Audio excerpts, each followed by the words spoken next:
So hey guys, welcome to our YouTube channel JOA warriors. अभी कुछ बीते घंटों से एक वीडियो और एक ऑफिस ऑर्डर ने जो है वो सभी एस्पिरेंट्स की दिक्कतें बढ़ा दी हैं। 817 पर ऑलरेडी केस चला हुआ है। 939 पर स्टे की बातें कई प्रकार की वीडियो थंबनेल्स में आपको देखने को मिल रही होंगी। क्या है ये सारा माजरा? क्या रेलेवेंस रहेगा इसका रेस्ट ऑफ द हमारे जियो एग्ज़ाम के ऊपर, चाहे वो 903 हो या पोस्ट कोड 1000 हो, इसके साथ ही आपका पोस्ट कोड 965 हो। इसके बारे में कुछ आज हम बात करने वाले हैं। साथ ही लूप होल क्या रहे हैं सिस्टम में, जिसकी वजह से जो है ये सब दिन जो है वो एस्पिरेंट को देखने पड़ रहे हैं। और क्यों जो है वो हर बार कई लोग जो है उठकर सीधे डायरेक्ट कोर्ट चले जाते हैं विदाउट ये सोचे समझे कि क्या उन एस्पिरेंट्स पे बीतेगा जो लगातार कुछ सालों से मेहनत कर रहे हैं। चाहे वो 556 हो, कई कैंडिडेट्स ऐसे हैं जो 556 से लगातार लगे हुए हैं। 817 भी दिया, 903 भी दिया और फाइनली 939 में उन्हें होप दिखी है। क्या करें इस समय पे? कौन दोषी है? किस तरीके से काम लें? कुछ इन बातों के बारे में आज हम डिस्कस करेंगे और इसके साथ ही कुछ और टॉपिक्स के बारे में भी डिस्कशन करेंगे। क्या अब आपको प्रिपरेशन करनी चाहिए JOE की कि नहीं? सो फर्स्ट ऑफ ऑल, उन सभी लोगों की तरह हम भी उनमें से एक हैं जिन्होंने कि 939 दिया था। इसके साथ ही जो DV तक दे के आए हैं और जिन्हें होप थी, इवन 817 भी दिया था और जिन्हें होप थी कि 817 में नहीं होगा तो 939 में तो डेफिनेटली हो जाएगा। अब यहाँ पर ये देखना होगा कि भैया लूप होल क्या रहे हैं सिस्टम में। सबसे पहले RNP रूल जो दिए जाते हैं सिस्टम के द्वारा, कमीशन के द्वारा, वहाँ पर क्लियर कट ये होना चाहिए कि आपको जो है वो मान्यता प्राप्त इंस्टीट्यूट आपके कौन से रहेंगे। कई बार अगर हम DV देखने भी गए हैं तो PGDC की डिग्री को भी जो है एक्सपीरियंस को नकारा गया है वहाँ पर, BSc के एक्सपीरियंस को नकारा गया है वहाँ पर। तो क्या कमीशन के पास RNP रूल इतने क्लियर हैं कि ये दिन देखने को ना पड़ जाए? 556 की अगर बात की जाए तो वहाँ से ये लफड़ा पड़ा हुआ है। 2016 में नोटिफिकेशन आउट हुई थी, 17 में इसका एग्ज़ाम हुआ था आपका, और मार्च या फिर अप्रैल में जाके इसके एग्ज़ाम का रिजल्ट आ गया था। उसके बाद 2022 ख़त्म होने को है, 2023 शुरू होने वाला है। लगभग 4 साल हो गए हैं भर्ती को। अब अभी तक जो है इसमें कोई भी निष्कर्ष इसका नहीं निकल गया है। लूप होल जो रहे हैं वो सिस्टम में रहे हैं पूरी तरीके से, चाहे वो कमीशन हो चाहे वो गवर्नमेंट हो, आपकी प्रीवियस गवर्नमेंट हो, उसी की बात करें क्योंकि नई गवर्नमेंट अभी आई है। देखना है कि ये क्या करते हैं। तो लूप होल यहाँ पर अगर पूरी लूप होल के बारे में कहा जाए तो ये हमारे कमीशन की तरफ से लूप होल रहा है। अगर कमीशन RNP रूल को लेकर स्ट्रिक्ट होती, क्लियर होती, इनका विज़न क्लियर होता कि क्या हमें करना है, किस तरीके से हमें अपॉइंटमेंट रखनी है, तो यहाँ पर ये दिन हमें आज देखने को नहीं मिलता। काफ़ी सारे पोस्ट ऐसे हैं जिसमें कि डिप्लोमा को कंपलसरी कर दिया गया है। काफ़ी सारे कोर्स ऐसे हैं जिसमें कि आपके डिप्लोमा ही कंपलसरी नहीं है, जब आपने पहले ही क्लियर कर देना था कि यार प्राइवेट डिप्लोमा चलेगा कि नहीं चलेगा।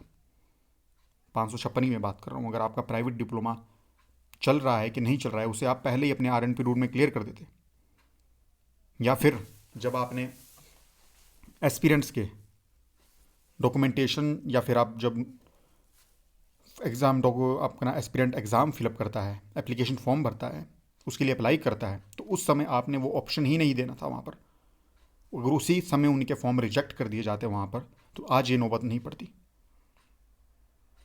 इवन तो जब आप DV का आपका परफॉर्मा निकल कर आता है, जो कि 15 नंबर की डॉक्यूमेंट इवैल्यूएशन होती है आपकी, तो वहाँ पर इवैल्यूएशन में आपको ये साफ करना चाहिए कि भाई किस डिपार्टमेंट का, या सेमी गवर्नमेंट या गवर्नमेंट इंस्टीट्यूट का लगेगा कि नहीं लगेगा।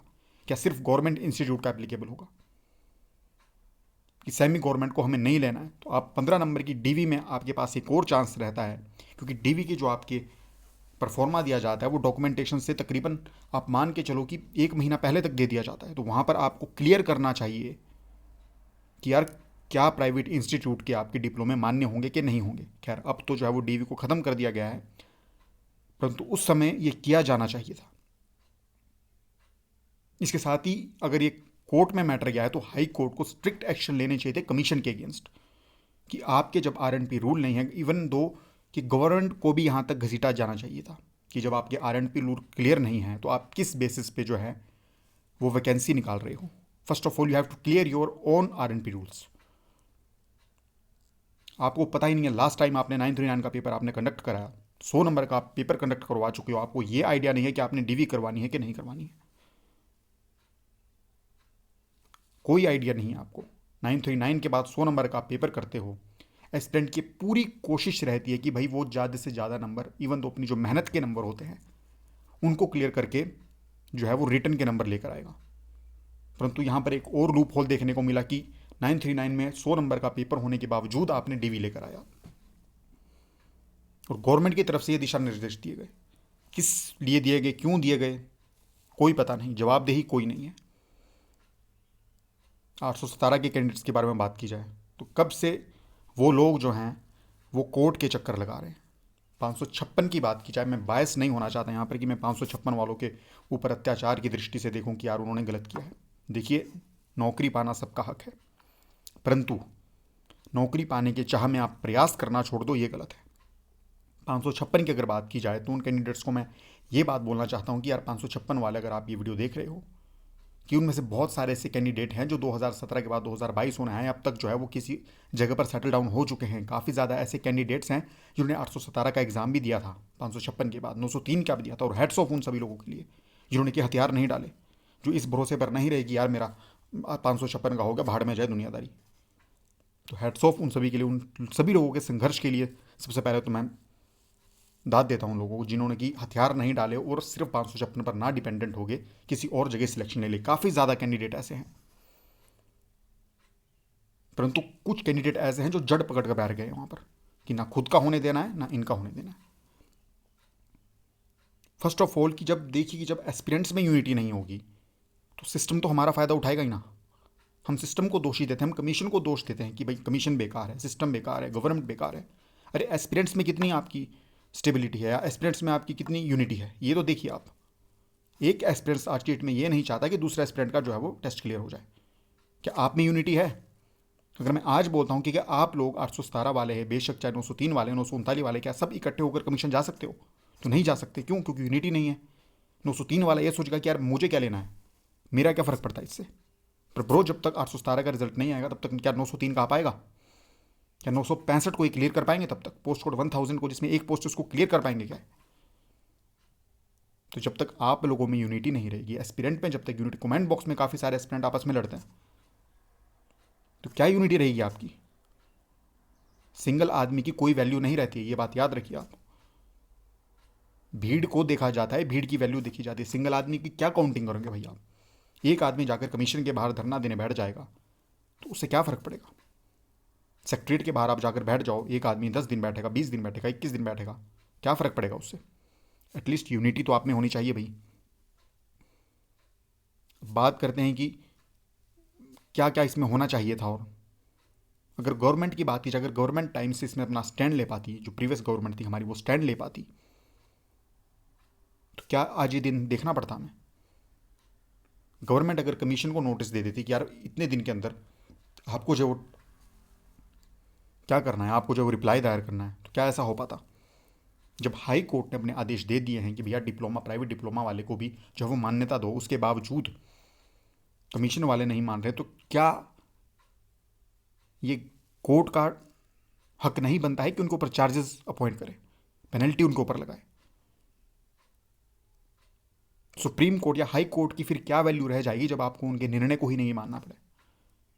मैं बोल रहा हूं कि यार अगर आप सुप्रीम कोर्ट या हाई कोर्ट के निर्णय को नहीं मान रहे हो तो कोर्ट केस में जाने का क्या फ़ायदा भाई? क्या फ़ायदा है कोर्ट केस में जाने का? अगर आप साफ इनकार कर रहे हो कि हम इस चीज़ को नहीं मानते, हाई कोर्ट के डिसीजन को नहीं मानते, तो फिर कोर्ट में जाने का क्या फ़ायदा? उन 1 साल का क्या फ़ायदा जो 1 साल तक कोर्ट केस में जो है लटका रहा है हमारा, उसका क्या फ़ायदा है? उस समय की क्या वैल्यू रही? दूसरी एक और चीज़ जो गवर्नमेंट कर सकती थी, वो क्या कर सकती थी? जो पोस्ट थी आपकी, जिन पोस्ट के ऊपर आपको डाउट था कि ये पोस्ट मर्ज की गई हैं कि नहीं की गई हैं, उनको होल्ड पर रखते 1401 पोस्ट पर एटलीस्ट आप रिजल्ट निकाल सकते थे, परंतु नियत नहीं थी, नहीं किया गया। डर किस चीज़ का? डर वही कि क्या भाई सीनियरिटी का फ़र्क पड़ जाएगा, वहाँ लोग फिर केस कर देंगे, ये चीज़ देखी गई। वैसे ही आपका इस पोस्ट कोड में अब लग रहा है कि भाई जब आपको पता है कि आपकी जो 48 पोस्ट हैं जो बात करी हुई कि मर्ज की गई है, तो पहले तो आप ये सब आपको नोटिफिकेशन में क्लियर करना चाहिए था कि भाई 48 पोस्ट जो फॉरेस्ट की है वो एक्चुअली 556 की है कि नहीं है, 556 की वो पोस्ट है कि नहीं है। और सबसे बड़ा एक और पॉइंट बनकर आता है कि जब आपकी प्रीवियस ईयर के JOET के एग्ज़ाम जो आपके क्लियर नहीं है, वहाँ पर पोस्टों की शॉर्टेज हो रही है, तो किस बेसिस पर आप जो है वो न्यू पोस्ट लेकर आ रहे हैं? क्या ये सिर्फ जो है वो एग्ज़ाम फीस कलेक्ट करने का एक धंधा बनाया हुआ है क्या, कि आप लोग ये चाहते हो कि भाई एग्ज़ाम फीस लोग जो है वो कंडक्ट करते रहें? मैं अच्छी फैमिली से हो सकता हूँ, मेरे साथ जो 2-4 अन्य लोग हैं वो अच्छी फैमिली से हो सकते हैं, पर क्या हर एक युवा, हर एक एस्पिरेंट की फाइनेंशियल कंडीशन इतनी स्ट्रांग होगी कि वो बार बार फीस पे करता रहे? लड़कियों की आपने फीस जो है फ्री कर दिया आपने, पर व्हाट अबाउट कि उनको जो है वो एग्ज़ाम देने कई किलोमीटर दूर जाना पड़ता है, अपने स्टेशन से कई किलोमीटर दूर जाए, इवन दो कि उन्हें एक दिन पहले जाके स्टे करना पड़ता है वहाँ पर, उसका क्या भाई? हैरेसमेंट इसमें कितनी होती है, उसका क्या? आप लोगों के पास एक जरिया बन चुका है कि आप लोग जो है वो फीस कलेक्शन कर सको। फ्रस्ट्रेशन इसमें किसको देखनी पड़ रही है? क्या कमीशन को इसमें फ्रस्ट्रेशन देखनी पड़ रही है? हैरेसमेंट इसमें किसकी हो रही है? अगर एक बार देखा जाए, क्या 556 वाले की इसमें हैरेसमेंट हो रही है? क्या कमीशन की इसमें हैरेसमेंट हो रही है? गवर्नमेंट की इसमें हैरेसमेंट हो रही है? एक चीज़ को देखिए आप, हैरेसमेंट इनमें उन सभी बच्चों की हो रही है जो एग्ज़ाम क्लियर करके बैठे हैं भाई, जिनकी उम्र बीती जा रही है, दो दो तीन तीन एग्ज़ाम क्लियर करने के बावजूद भी घर पर बैठे हुए हैं, उन लोगों की इसमें हैरेसमेंट हो रही है। मीडिया जो हमारे कर्मचारी हैं उनसे भी मेरा ये कहना है कि जब आप, प्रीवियस गवर्नमेंट थी जब हमारी, तो कितनी बार उनसे क्वेश्चनिंग की गई इस बारे में कि सर RNP रूल को क्लियर कीजिए, 817 को क्लियर कीजिए, कितनी बार क्वेश्चनिंग की गई?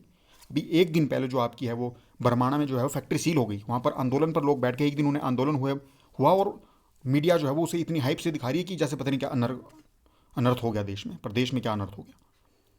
जो 2 साल से बच्चे लटके हुए हैं, जिनकी वोट लगी पड़ी है घर में, ओवर एज जो हो रहे हैं, फाइनेंशियली कंडीशन की नीचे सबकी जो है वो एक इक्वल नहीं रहती है, बेरोजगारी इतनी बढ़ रही है, 2 टेस्ट इवन की साइमल्टेनियसली 3-3 टेस्ट क्लियर करने के बावजूद भी बच्चे घर पर बैठे हुए हैं, क्या उससे बड़ा आंदोलन क्या और नहीं हो सकता? क्या वो चीज़ उन्हें नहीं दिखी? किस तरह का मीडिया किस वे में यहाँ पर कार्य कर रहा है?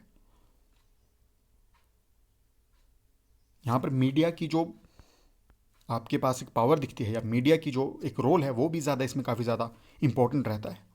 अभी हमारे नए मुख्यमंत्री जी माननीय सुक्खू, जो हमारे सुक्खू जी बने हैं, उनसे मीडिया ने कितनी बार ये क्वेश्चन की कि भाई 939, 903 और 817 और 556 का क्या? जाते हैं तो ओपीएस करने लग जाते हैं। अरे भाई, जो वोटिंग दिया है, जो वोट बैंक है, उसमें खाली ओपीएस वाले थोड़ी रहे हैं, 817, 903, 939 वाले रहे हैं, उसमें बेरोजगार तबका भी तो रहा है।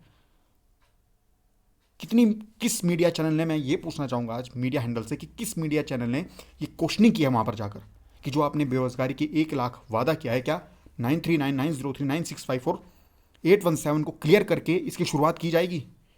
एक सिंगल वीडियो आप मुझे दिखा दो जहाँ पर ये बात की हो।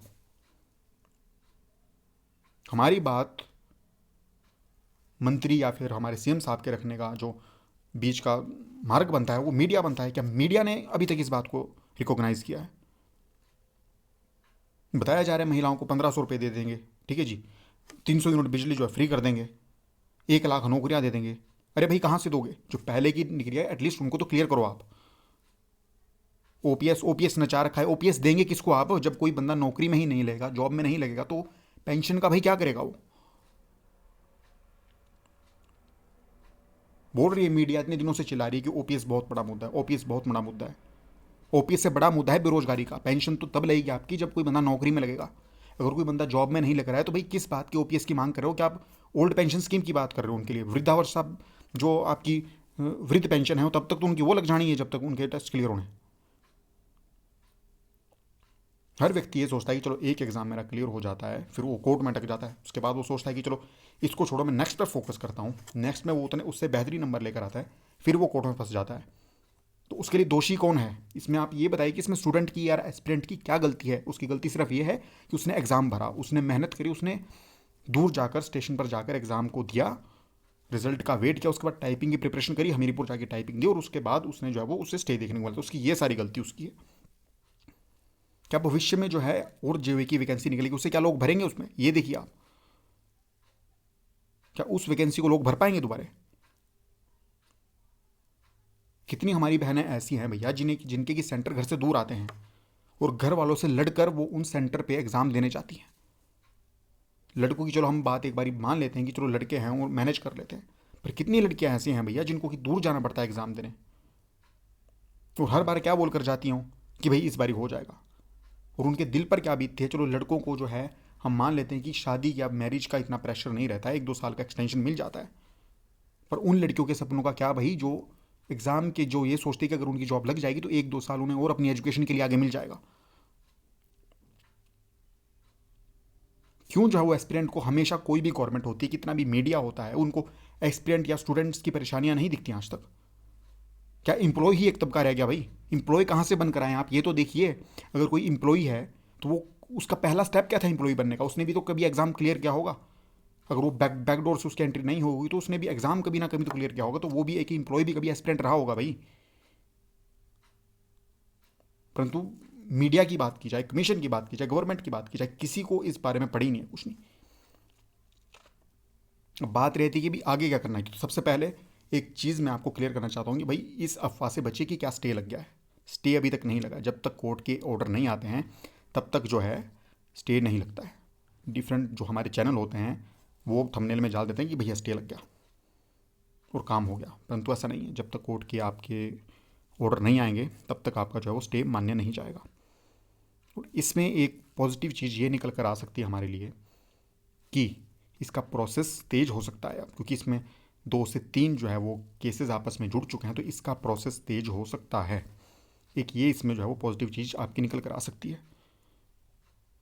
देखिए हैरेसमेंट तो हो रही है नो डाउट, परंतु एक उम्मीद की किरण जो यही है कि इसमें से एक पॉजिटिव न्यूज़ आपको निकल कर आ सकती है कि केस का प्रोसेस बिल्कुल जो है वो फास्ट हो सकता है अब आपका, क्योंकि अब इसमें सिर्फ 1867 कैंडिडेट नहीं बल्कि इसके साथ 295 और कैंडिडेट जुड़ चुके हैं, तो आपका प्रोसेस जो है वो फास्ट हो सकता है।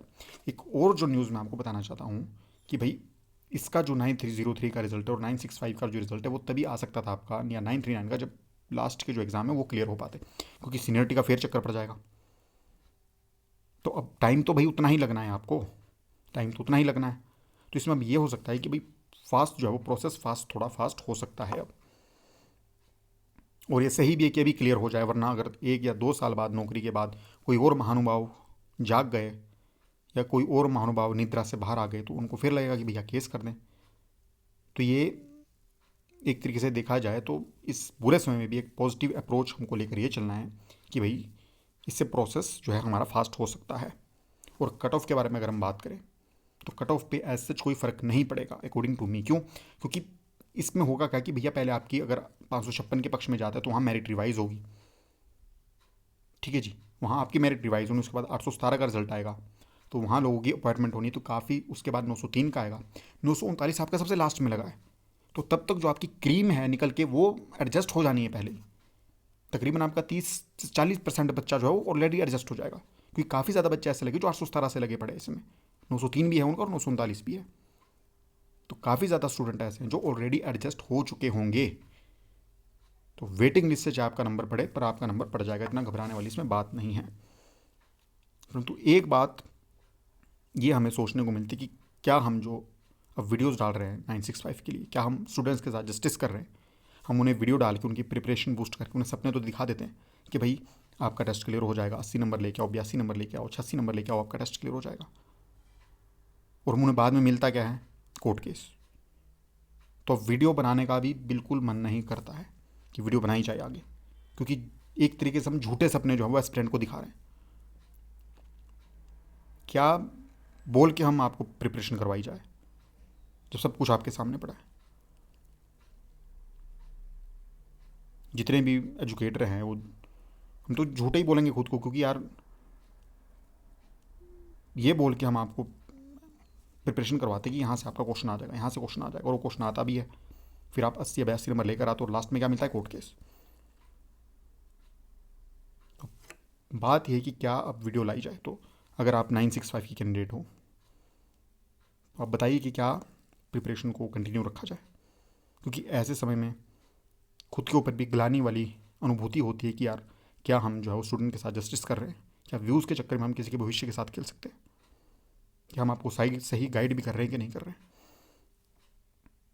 व्यूज़ के लिए किसी के भविष्य के साथ खेलना काफ़ी ज़्यादा हानिकारक होता है। क्यों? क्योंकि कर्मा आपको जो है वो वापस हिट करता ही है, चाहे आज नहीं करेगा, 10 साल बाद करेगा, 20 साल बाद करेगा। तो वो उसे वापस आपको सब कुछ देना है।